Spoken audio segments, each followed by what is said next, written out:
Madam, मेरा नाम मोहम्मद आरिफ है। मैं एक रिटायर्ड बैंकर हूँ। आपका मसला क्या है? मसला ये है मैडम कि मैं एक शरीफ आदमी हूँ, लेकिन मेरी बीवी। क्या हुआ बीवी को? उसे तो कुछ नहीं हुआ, लगता है मुझे कुछ हो जाएगा। मेरी बीवी शहनाज किरदार की ठीक नहीं है। ये शक है उस पर कि उसने किसी गैर मर्द से ताल्लुकात उस्तवार कर रखे हैं। आपकी वाइफ के खिलाफ आपके पास कोई ठोस सबूत है या बस ऐसी ही बदगुमानी है? बदगुमानी नहीं, मुझे पूरा यकीन है, लेकिन मैं उसे अभी तक रंगे हाथों पकड़ नहीं सका। अगर आपको यकीन है कि आपकी वाइफ आपके साथ सिंसियर नहीं है तो आपके पास डाइवोर्स का एक ऑप्शन मौजूद है। नहीं, हमारे यहाँ तलाक को बहुत बुरा समझा जाता है। आरिफ साहब, मैं एक वकील हूँ और मेरा काम सिर्फ अदालत तक ही महदूद है। ये मियाँ बीवी की सुलह कराना, आर्बिट्रेशन करवाना, ये मेरा काम नहीं है। आप समझ क्यों नहीं रही हैं मैडम? मेरी जान को शदीद खतरा है। खतरा? किससे? बीवी से? पता नहीं, लेकिन मेरे पास कोई ठोस सबूत नहीं है। आरिफ साहब, आपको अगर इतना सीरियस थ्रेट महसूस हो रहा है तो आप पुलिस के पास क्यों नहीं जाते? पुलिस? आप तो जानती हैं मैडम हमारे यहाँ की पुलिस को। मैं तो आपके पास बड़ी आस उम्मीद लेकर आया था मैडम। आरिफ साहब, क्या कह सकती हूँ मैं, कभी टाइम मिला तो शायद आपकी तरफ चक्कर लगा लूँ। ज़रूर आइएगा मैडम। आरिफ साहब, अगर आप माइंड ना करें तो एक बात कहूँ आपसे, बल्कि मशवरा है एक छोटा सा। आप किसी नफ्सियाती डॉक्टर से रुजू क्यों नहीं करते? ऐसा लगता है मैडम आपने मेरी बातों को यकीन से नहीं लिया। नहीं, ऐसा भी नहीं है। ठीक है मैडम, ये मेरा कार्ड है, इस पर मेरा पता मौजूद है। अगर आपको लगे कि मैं काबिल रहम हूँ तो मेरी मदद को प्लीज़ ज़रूर आइएगा। कोई बात नहीं जी आरिफ साहब, बहुत शुक्रिया। खुदा हाफ़िज़। खुदा हाफिज़।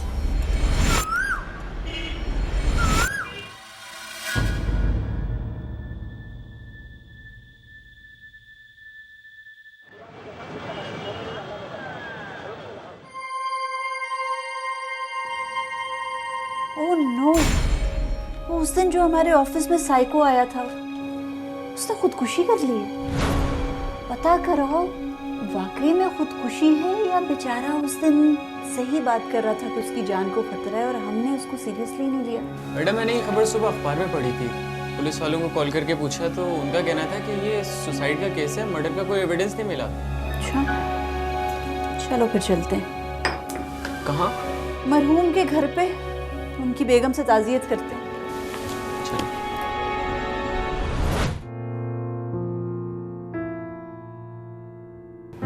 आ जाऊँ मैं? आ जाइए, आ जाइए। अस्सलाम वालेकुम। वालेकुम अस्सलाम। वैसे मैंने आपको पहचाना नहीं। जाहिर है, कैसे पहचानेंगी, पहली बार मिल रहे हैं। आप शहनाज हैं ना? जी जी, मैं शहनाज ही हूँ। आरिफ साहब की ताज़ियत करने आई थी, बहुत अफसोस हुआ मुझे सुन के। बस जी, जाने वाले तो चले गए। क्या हुआ था, क्यों खुदकुशी की उन्होंने? मेरे तो समझ में कुछ भी नहीं आ रहा है, एकदम सब अचानक ही हुआ। एक बेहाना ख्वाब सा लगता है सब कुछ। कोई माली परेशानी थी? नहीं नहीं, ऐसी तो कोई परेशानी नहीं थी। कोई आपसे ऐसी बात हुई, उनकी मियाँ बीवी में झगड़ा तो हो जाता है ना? वैसे आप ये सब कुछ क्यों पूछ रहे हैं? आप उनके साथ काम करती थी? नहीं, मैं असल में एडवोकेट हूँ और एक दिन मेरे चैम्बर में तशरीफ़ लाए थे। वो कुछ अपनी ज़ाती परेशानी मुझसे डिस्कस कर रहे थे। ऐसे नहीं, ऐसी तो कोई बात नहीं, हमारे बीच में झगड़ा कभी भी नहीं हुआ। हाँ, काफ़ी दिनों से आरिफ परेशान से थे, थोड़ा उलझे रहते थे। उस शाम के बारे में कुछ बताएंगी कि क्या हुआ था जिस शाम बालकनी से कूद के उन्होंने जान दी अपनी?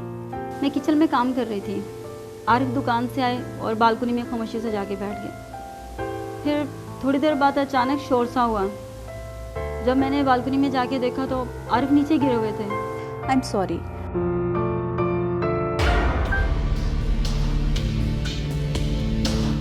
चलो भाई, चलना नहीं है क्या? नहीं, चलते हैं। तुम ऐसा करो, मैडम के लिए कोल्ड ड्रिंक ले आओ। नहीं, बहुत शुक्रिया। मैं असल में ताज़ियत के लिए आई थी, लेकिन मुझे लगता है कोई आप लोगों का प्लान मैंने ख़राब कर दिया। मैं चलती हूँ। Thank you. ऐसी कोई बात नहीं, आप कोल्ड ड्रिंक ले। आप भाई हैं इनके? मैं इनका भाई कोई नहीं हूँ, मैं इनका मौलेदार हूँ, शनाज का। और आप कौन? मैं एडवोकेट आमना कबीर हूँ। सी वो इनके हस्बैंड वफात पा गए थे तो अफसोस करने आई थी मैं, लेकिन यहाँ तो खैर। नहीं आप गलत समझ रही हैं। अकबर मेरे काफ़ी काम आता है और आरिफ की तदफीन का काम भी इन्होंने ही किया था। शहनाज हमसे तो मैंने दोस्ती की है और दोस्ती मैं हमेशा निभाऊंगा, और जिसके साथ मैं दोस्ती करता हूँ उसके खातिर मैं जान भी दे देता हूँ। बड़े इमोशनल टाइप के फ्रेंड लगते हैं आप। ऐसे जान निसार आपके और भी हैं? नहीं अरे आप तो ऐसे घबरा रही हैं जैसे आपकी कोई चोरी पकड़ी गई हो। हमें कहीं जाना है मैडम, बाद में बात करते हैं। आओ Shahnaz. I am very sorry मैंने आप दोनों का टाइम वेस्ट किया। आप जाएं जहां भी आपको जाना है। पाकिस्तान में गुज़श्ता 4 साल के दौरान जराइम की शरह में 13.71% इजाफा हुआ है। 2008 में पाकिस्तान में रूनुमा होने वाले जराइम की मजमूई तादाद 5,92,503 थी, जबकि 2011 में कुल 6,73,750 जराइम रिकॉर्ड किए गए। गुज़श्ता 4 साल में कत्ल की वारदातों में भी 14.93% इजाफा देखने में आया है। गुज़श्ता बरस पाकिस्तान में कत्ल की वारदातों की मजमूई तादाद 13,860 रही, जबकि 2008 में कत्ल की वारदातों की तादाद 12,059 थी।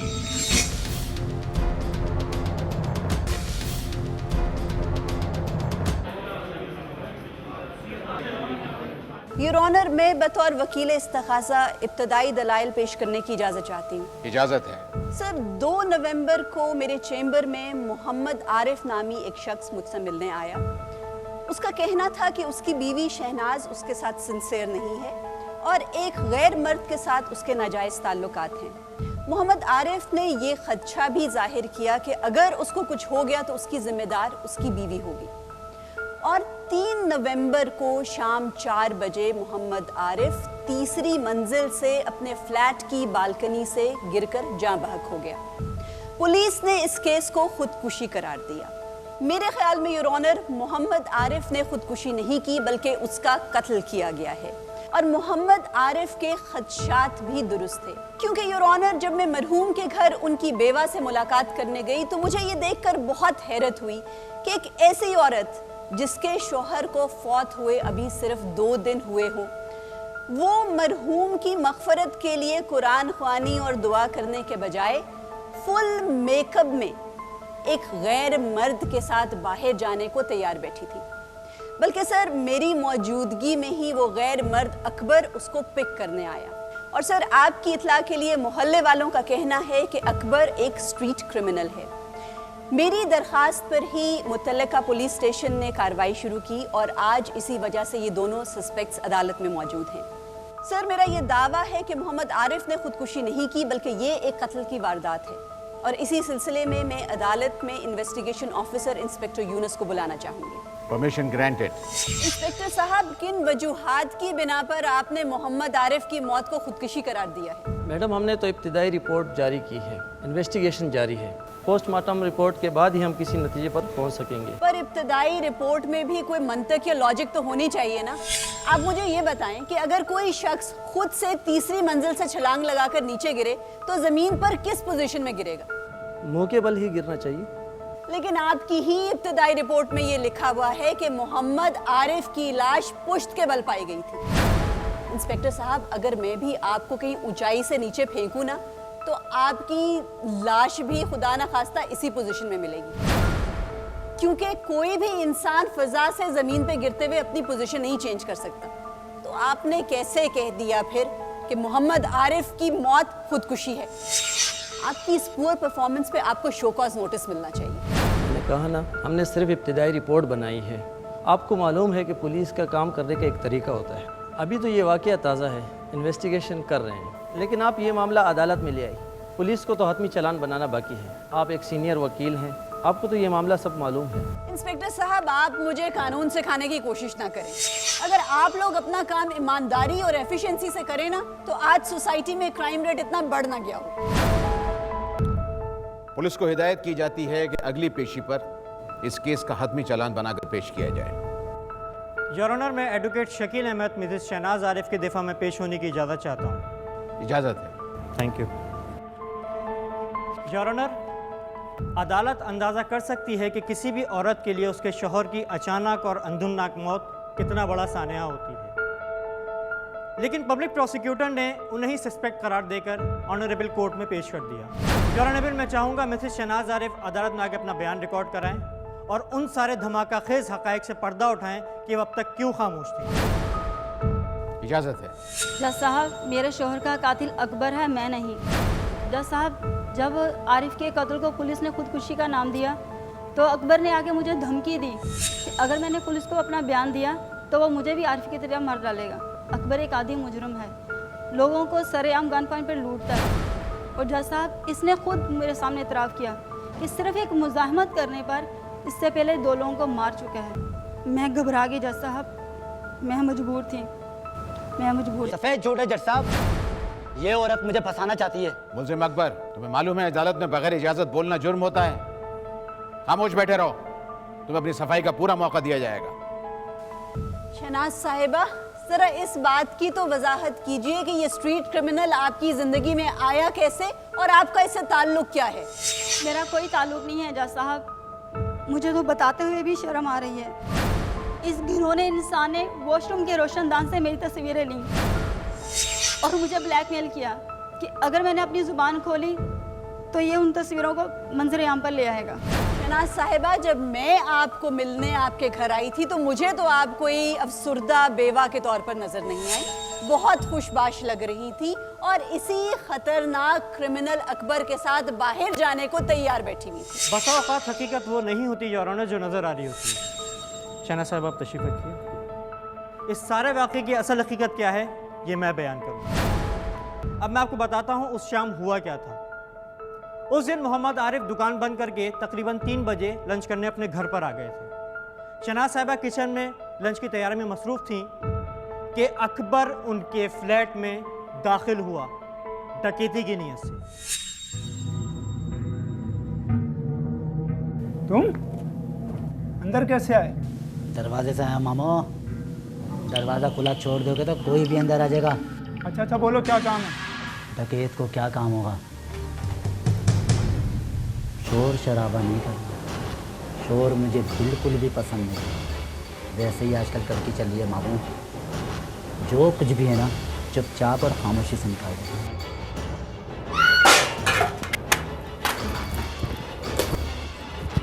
अकबर कुत्ते, तूने मोहल्ले में भी डकैतियां मारना शुरू कर दी। अरे छोड़ दे उसे, दफा करें, छोड़ दो उसको। योर ऑनर, अकबर एक आदि क्रिमिनल है। पुलिस रिकॉर्ड के मुताबिक वह खतरनाक डकैत है और कुछ अरसा जेल में भी रह चुका है। उस दिन डकैती में नाकामी पर इसने मोहम्मद आरिफ को कत्ल किया और वहां से फरार हो गया। यह सफ़ाक कातिल सख्त से सख्त सज़ा का मुस्तहिक है।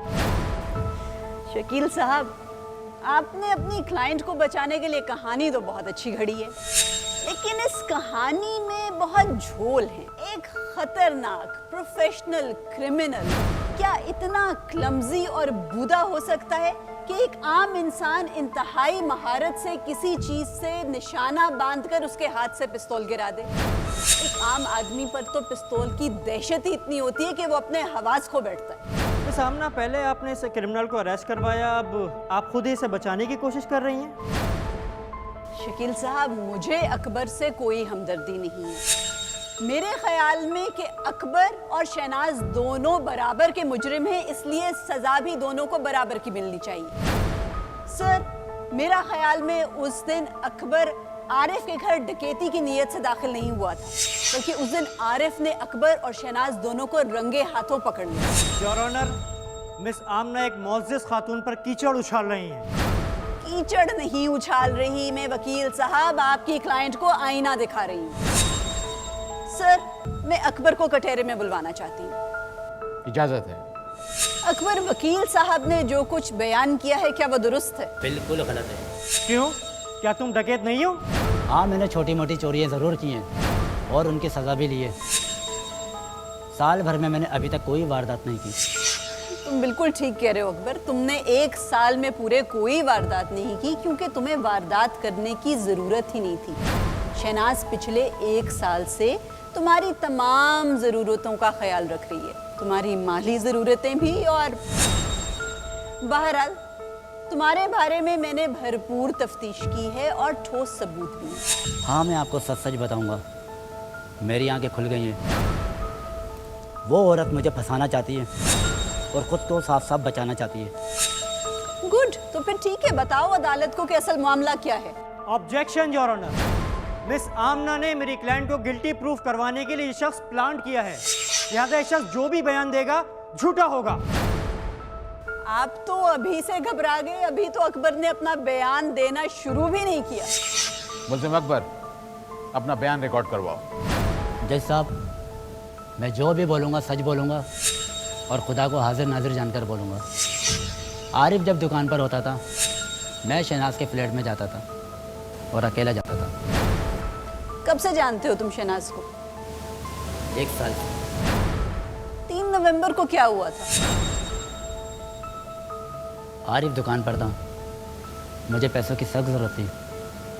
शहनाज फ्लैट में अकेली थी और मैं गया था। तुम अचानक? बस अचानक तुम्हारी याद आ गई जान। हाँ, समझ गई, पैसे चाहिए होंगे। बहुत समझदार हो।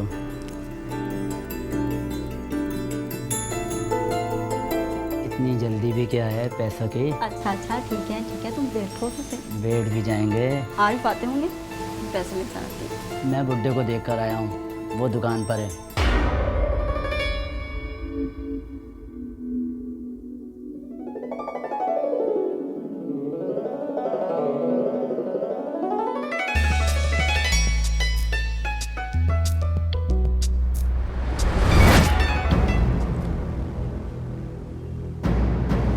आप थे नहीं तो मैंने सौदा मंगवाने के लिए इसको बुला लिया। खामोश रहो राफा। अरे शक तो मुझे तुझ पर पहले से ही था, और सबूत भी मिल गया है। इतने आग भगोला क्यों रहे हो मामू? बकवास बंद करो खबीस। पहले इस कुत्ते से नहीं मुट।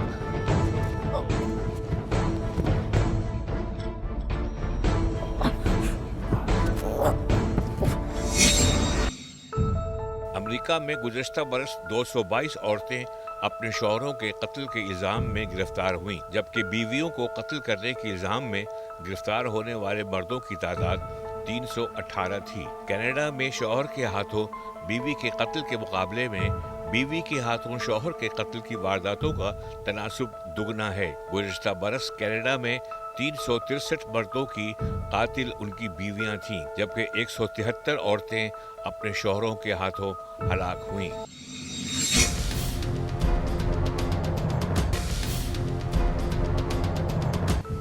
जज साहब, कुछ देर बाद शहनाज ने मेरे चेहरे पर पानी डाला और मुझे होश आया। सड़क पर बहुत शोर हो रहा था और जब मैंने नीचे जाकर देखा तो सड़क पर लाश पड़ी थी आरिफ की। योर ऑनर, नज़र तो यही आता है कि जब अकबर और आरिफ आपस में गुत्थम गुत्था थे तो शहनाज ने पीछे से आकर अकबर के सर पर किसी भारी चीज से वार किया। अकबर बेहोश हो गया और उसी लम्हे शहनाज ने आरिफ को संभलने का मौका ही नहीं दिया और धक्का देके उसे बालकनी से नीचे गिरा दिया। जज साहब, मैं आपसे कुछ कहने की इजाज़त चाहती हूँ। तुम्हें जो कुछ भी कहना है कटेरे में आकर कहो। जज साहब, मैं एक शरीफ औरत हूँ जज साहब, लेकिन इस अदालत में मुझ पर कीचड़ उछाली जा रही है जज साहब। मैंने कुछ नहीं किया जज साहब, मुझे कुछ नहीं पता जज साहब। मैं बिल्कुल बेकसूर हूँ जज साहब, मैं बिल्कुल बेकसूर हूँ। Oh really? मिस आमना, आप मेरी क्लाइंट को अपना बयान मुकम्मल करने दें। जरूर। जज साहब, अकबर मुझसे बहुत छोटे हैं, इसलिए मैं मुझसे बेतकल्फी से बात कर लेती थी। मुझे नहीं पता था जज साहब, इस घनौने इंसान के दिमाग में मेरे लिए इतनी गंदगी भरी हुई है। उस दिन भी जज साहब मैं किचन में काम कर रही थी।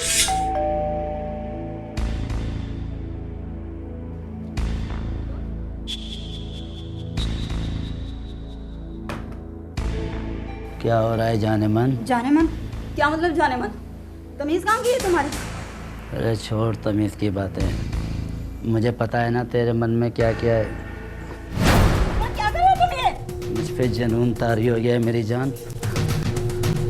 हटो।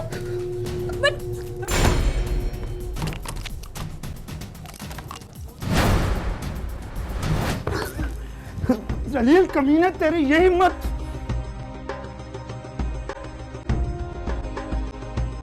मैं चीखती रही कि आरिफ को छोड़ दो, आरिफ को छोड़ दो, लेकिन इस इंसान ने मेरी एक नहीं सुनी जज साहब, और मुझे बेवा कर दिया जज साहब, मुझे बेवा कर दिया जज साहब, मुझे बेवा कर दिया।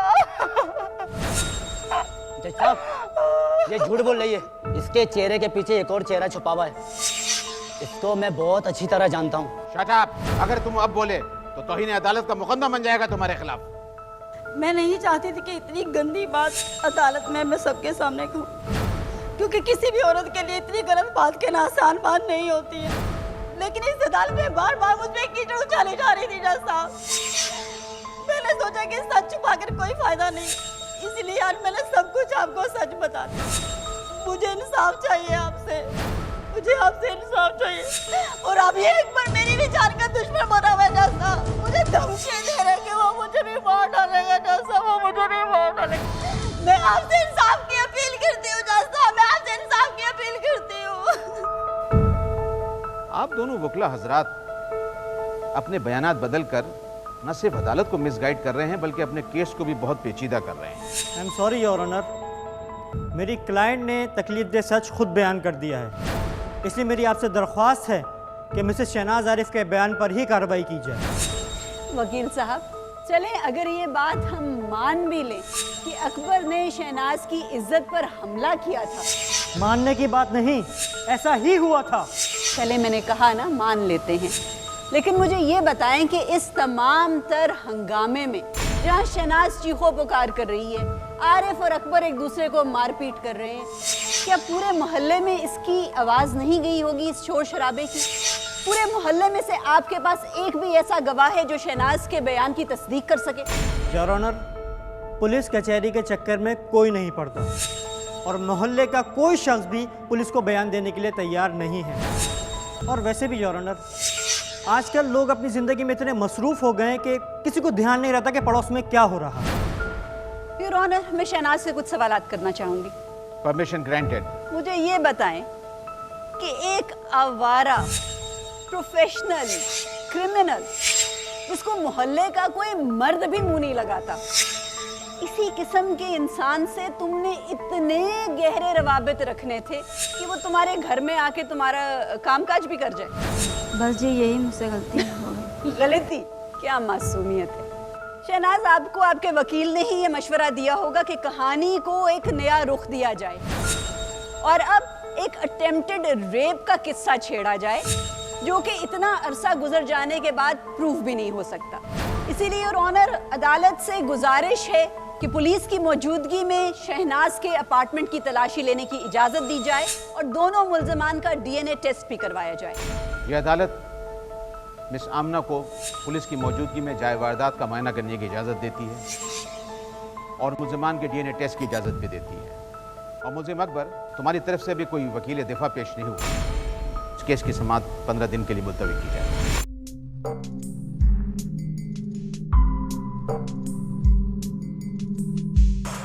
कितनी बदबू है इस घर में। तलाशी ली आपने ठीक तरह, सारी अच्छी तरह? तो ये कौन सा कमरा है? ये गेस्ट रूम है मैडम। उस दिन क्या हुआ था जिस दिन आरिफ भाई अपनी बिल्डिंग से नीचे कूदे थे?